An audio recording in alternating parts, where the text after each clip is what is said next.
Good morning बच्चों, कैसे हैं आप लोग। पिछली कक्षा में हम लोग पढ़े थे, पिछली क्लास में पढ़े थे बच्चों रासायनिक समीकरण, शब्द समीकरण और रासायनिक अभिक्रिया। तो रासायनिक समीकरण को बच्चों पिछली वाली कक्षा में हम बढ़िया से पढ़े थे। आज हम रासायनिक समीकरण के प्रकार पढ़ेंगे। रासायनिक समीकरण के प्रकार, टाइप्स ऑफ केमिकल इक्वेशन।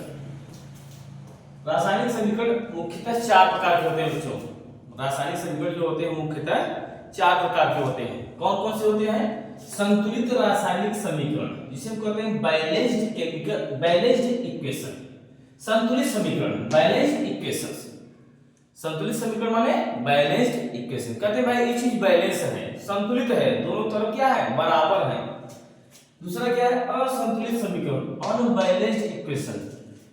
ठीक है, जिस समीकरण दोनों पक्षों में अभिकारक उत्पाद दोनों पक्षों में क्या हो, प्रत्येक तत्वों के परमाणु संख्या बराबर ना हो, उसे हम क्या कहते हैं? असंतुलित समीकरण, अनबैलेंस्ड इक्वेशन। तीसरा होता है आणविक समीकरण, मॉलिक्यूलर इक्वेशंस। चौथा होता है आयनिक समीकरण, अंग्रेजी में कहते हैं आयनिक इक्वेशंस।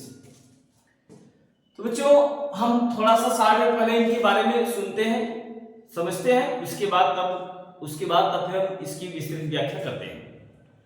सबसे पहले बात आती है संतुलित समीकरण की, बैलेंस्ड इक्वेशंस की। तो वह रासायनिक समीकरण, बैलेंस्ड समीकरण जो होता है वह रासायनिक समीकरण होता है जिसमें तीर के दोनों मतलब एक अभिकारक वाला पक्ष, एक उत्पाद वाला पक्ष, तीर के दोनों ओर प्रत्येक तत्वों के परमाणुओं की संख्याएं बराबर हो। जितना अभिकारक की ओर हो उतना उत्पाद की ओर हो। सपोज दैट, कैसे देखा जाए बच्चों, तो संतुलित समीकरण क्या होता है? अभिकारक के जितने परमाणु होंगे, जितने परमाणु इधर किसी तत्व के होते हैं उतना ही उत्पाद की तरफ उस तत्व के परमाणु होंगे। अर्थात दोनों ओर परमाणुओं की संख्या जो होती है फिक्स होती है। इसे द्रव्यमान संरक्षण का नियम भी कहते हैं। क्यों? क्योंकि जब परमाणुओं की संख्या दोनों ओर बराबर होगी तो दोनों ओर परमाणुओं के द्रव्यमान भी बराबर होंगे, इसलिए इसे द्रव्यमान संरक्षण का नियम भी कहते हैं। तो चलिए बच्चों इनके बारे में हम बारी बारी चारों समीकरण के बारे में विस्तार पूर्वक एक करके समझते हैं बढ़िया से। पहले इसका एक स्क्रीनशॉट आप ले लीजिए, उसके बाद बारी बारी सबको समझते हैं।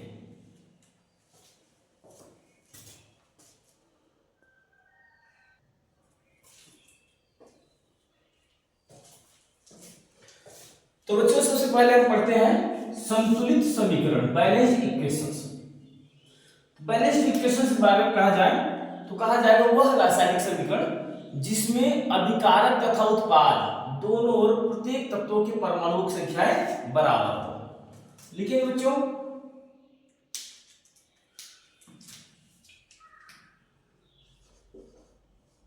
वह समीकरण जिसमें तीर के दोनों ओर, तीर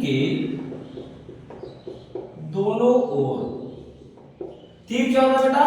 जो इज इक्वल टू, जिसे हम कहते हैं तीर के दोनों ओर, दोनों कौन कौन से पक्ष होते हैं? एक अभिकारक एवं उत्पाद में। तीर के दोनों कौन कौन होते हैं? एक तरफ होता है अभिकारक होता है, दूसरी तरफ उत्पाद होता है। वह समीकरण जिसमें तीर के दोनों ओर प्रत्येक तत्वों के परमाणुओं की संख्याएं, प्रत्येक तत्वों के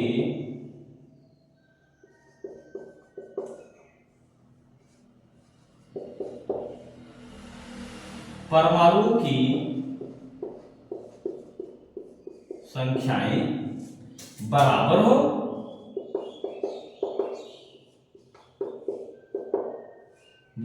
बच्चों क्या कहलाता है? संतुलित समीकरण कहलाता है।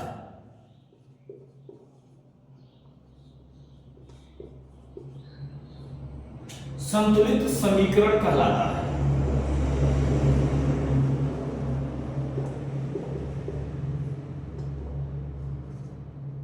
संतुलित समीकरण कहलाता है। ठीक, उदाहरण थाई चंपक,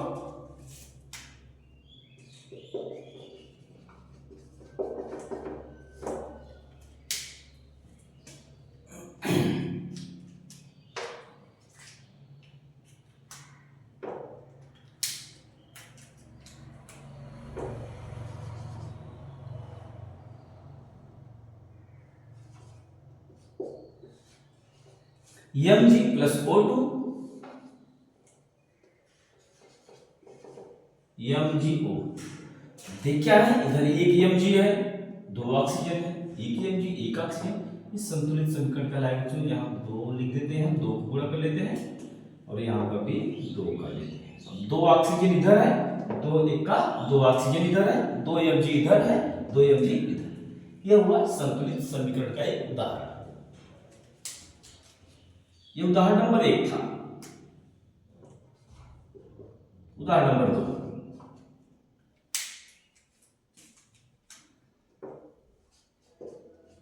N2 प्लस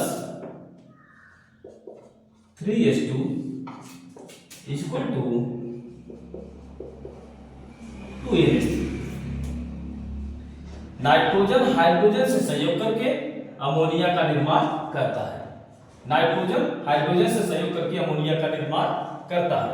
इस समीकरण को हम कहते हैं संतुलित समीकरण। क्यों? इधर दो नाइट्रोजन है, इधर भी दो नाइट्रोजन है, इधर हाइड्रोजन संख्या 3 दूना 6, इधर भी हाइड्रोजन संख्या 2 3 6।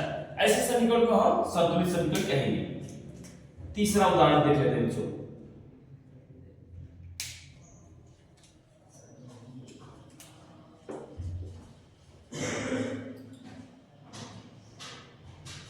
H2 plus O2 hydrogen oxygen के संयोग से जल का निर्माण होता है। H2O हाइड्रोजन ऑक्सीजन के संयोग से जल का निर्माण होता है। H2 plus O2 equal to H2O। तो बैलेंस देखने करने के लिए बच्चों हम यहाँ दो लिख देते हैं, दो दूना 4 हाइड्रोजन, दो एक का दो ऑक्सीजन। और यहाँ पर क्या है बच्चों, दो ऑक्सीजन तो है लेकिन हाइड्रोजन दो है, हाइड्रोजन इधर 4 है, इधर भी दो करना है हमें, यहाँ सॉरी 4 यहाँ है, 4 इधर भी करना है, यहाँ हम दो लिख देते हैं, दो दूना 4। संतुलित रासायनिक समीकरण हुआ है। इसको एक बार स्क्रीनशॉट आप ले लीजिए।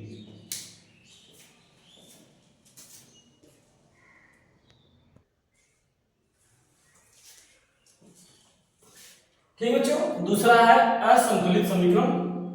असंतुलित समीकरण का मतलब ऐसा समीकरण होता है जिसमें तीर के दोनों ओर, बाएं ओर और दाएं ओर अर्थात अभिकारक और उत्पाद दोनों ओर प्रत्येक तत्वों के परमाणु संख्या बराबर न हो। जैसे हम कहते हैं वह समीकरण जिसमें तीर के दोनों ओर अभिकारक एवं उत्पाद में, तीर के दोनों क्या होता है, एक तरफ अभिकारक होता है, दूसरी तरफ उत्पाद होता है, में प्रत्येक तत्वों के परमाणुओं की संख्याएं बराबर न हो, असंतुलित समीकरण कहलाता है। असंतुलित समीकरण, इसका उदाहरण देख लेते हैं।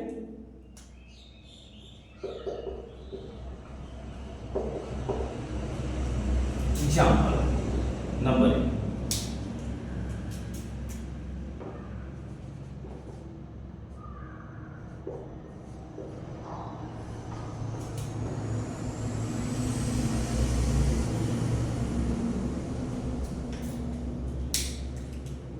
मैग्नीशियम ऑक्सीजन से संयोग करके मैग्नीशियम ऑक्साइड तो बना हुआ है लेकिन समीकरण संतुलित नहीं। इधर एक Mg है, इधर एक Mg तो बराबर है लेकिन ऑक्सीजन इधर 2 है, इधर ऑक्सीजन 1 है।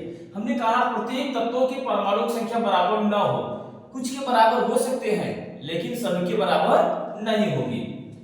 दूसरा,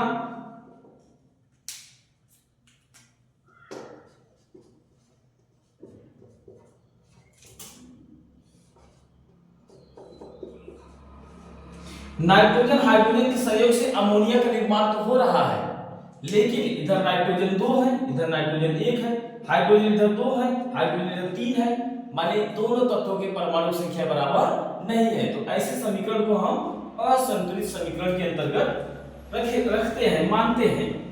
ऐसे समीकरण असंतुलित समीकरण कहलाते हैं।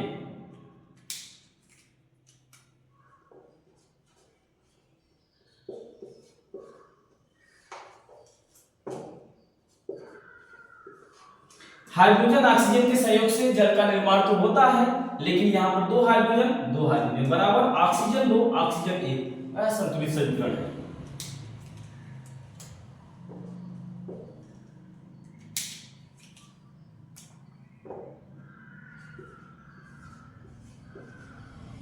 Potassium chlorate KClO3, potassium chlorate का अपघटन कराते हैं, पोटेशियम क्लोराइड का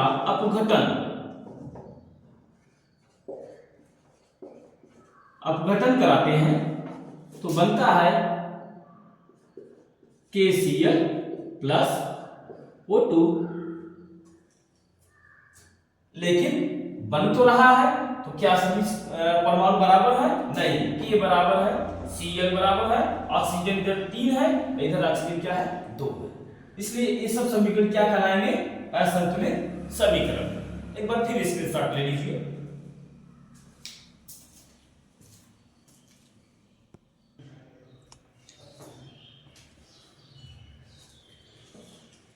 तीसरा समीकरण आता है बच्चों आणविक समीकरण।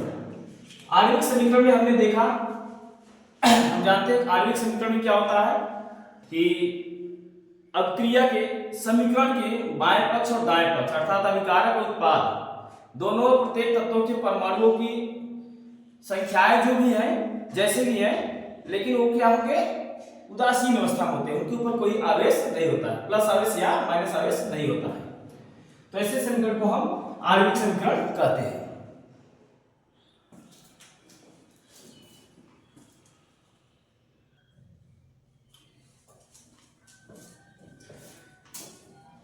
आणविक समीकरण बच्चों मॉलिक्यूलर इक्वेशन।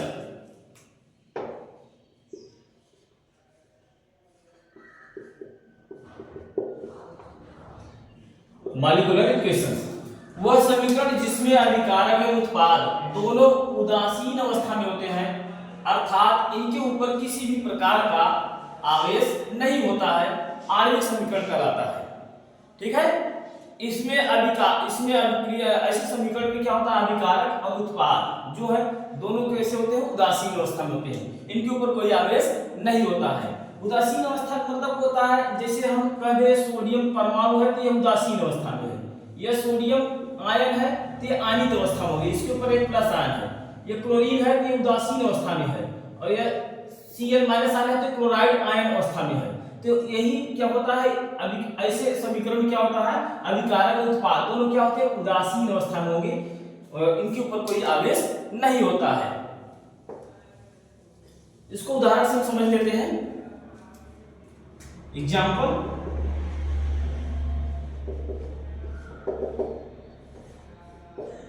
नंबर 1,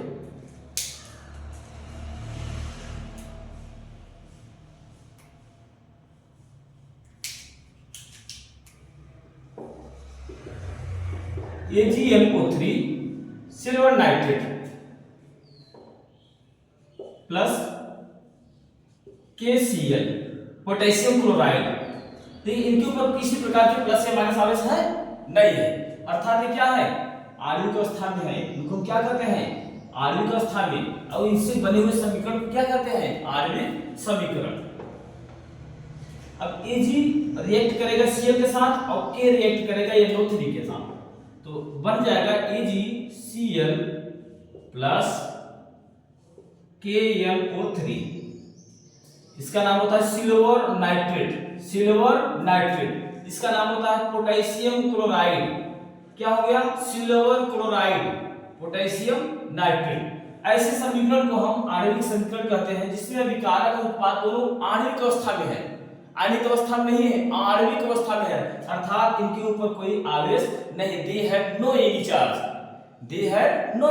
इनके पास किसी भी प्रकार का आवेश नहीं है, तो ऐसे समीकरण को हम आणविक समीकरण कहते हैं। दूसरा उदाहरण देखते हैं।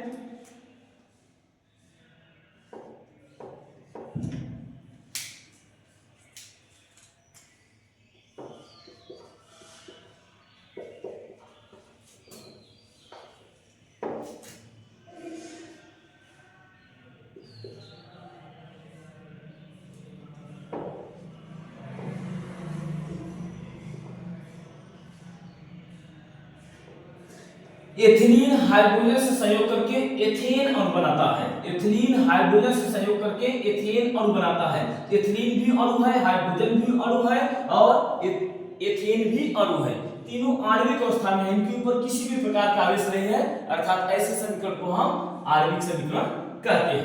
ठीक है बच्चों, एक बार इसका भी स्क्रीनशॉट ले लीजिए।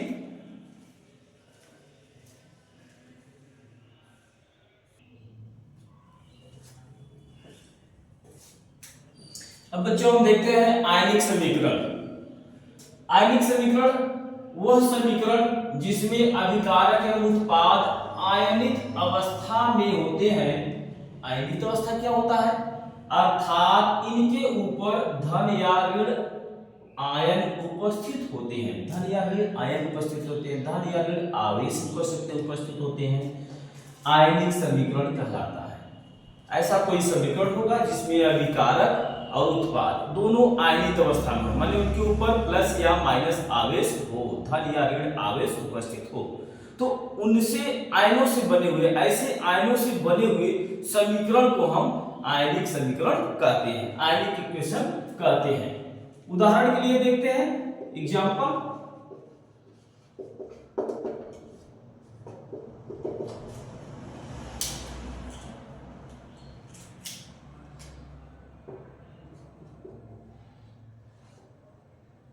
Fe3+, इसको हम फेरिक आयन बोलते हैं। Ferric ion plus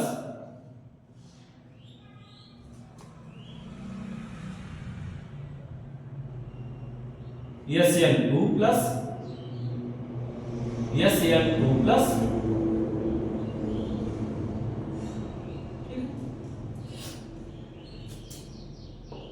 is equal to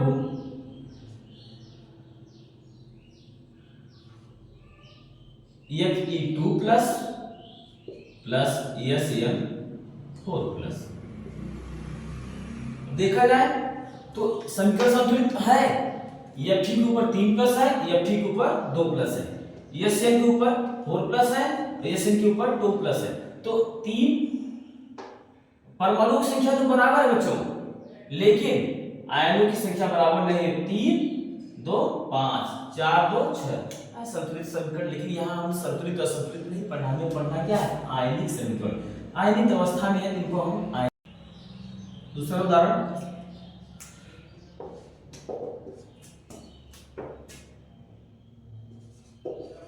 Ag+ ion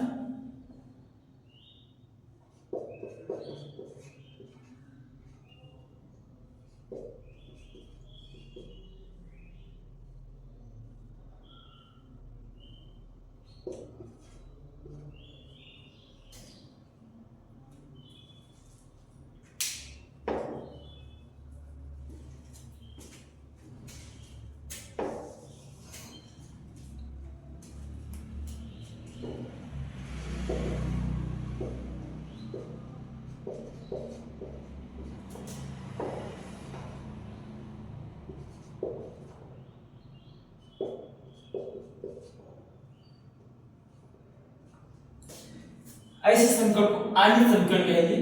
इसमें भी क्या है? आयन है, प्लस आयन, इधर कोई आवेश नहीं। कोई बात नहीं, जरूरी नहीं कि सभी उत्पाद सभी अभिकारक पर आयन हो, कुछ पर हो सकते, कुछ पर नहीं हो सकते।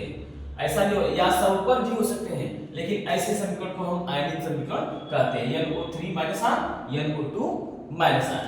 ठीक है, ऐसे समीकरण को हम आयनिक समीकरण कहेंगे।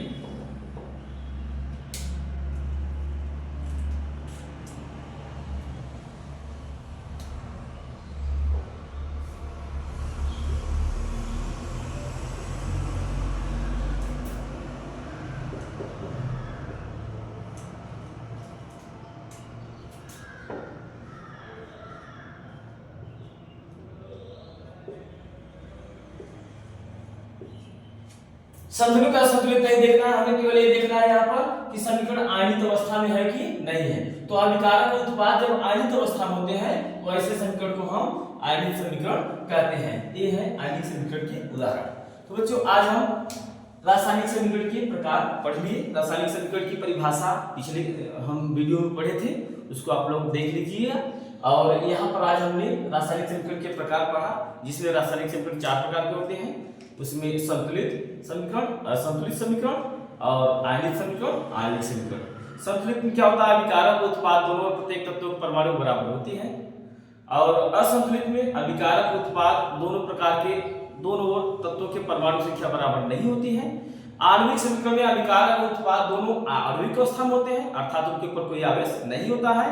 और आयनिक समीकरण में हमने देखा कि अभिकारक उत्पाद दोनों ओर या किसी एक ओर या सभी अभिकारक या कुछ अभिकारक कुछ उत्पाद पर प्लस या माइनस आवेश उपस्थित होते हैं।